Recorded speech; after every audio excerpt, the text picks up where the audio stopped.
മൗലിദ് റസൂലുള്ളാഹിന്റെ കാലഘട്ടത്തിൽ തന്നെ ഈ ഹസ്സാൻ ബിൻ സാബിത്ത് റളിയല്ലാഹു തആല അൻഹു നിരവധി സ്വഹാബിമാരെ സംഘടിപ്പിച്ചുകൊണ്ട് മദിയത്തെ പള്ളിയിൽ നിന്ന് ചൊല്ലാറുണ്ടായിരുന്നു.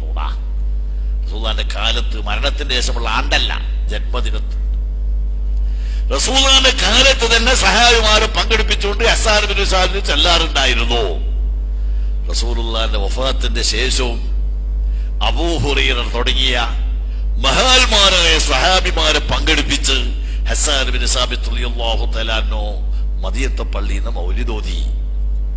ഹജൗത മുഹമ്മദൽ ഫഅജബ്തു അൽഹു വഇൻദല്ലാഹി ഫിദാകൽ ജസാഉ ഹജൗത മുഹമ്മദൽ ബർറൻ തഖിയാ റസൂലുള്ളാഹി സീമത്തുൽ വഫാഉ.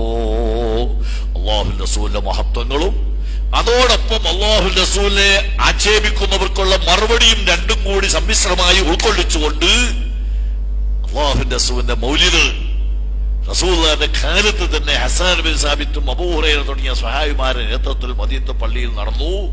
റസൂലുള്ളാഹിന്റെ വഫാത്തിന്റെ ശേഷം അതേ സംഭവം നടന്നു. സഹീഹുൽ ബുഖാരിയിലും സഹീഹ് മുസ്ലിമിലും ഉണ്ട് ഈ ഹദീസ്. സഹീഹ് മുസ്ലിമിൽ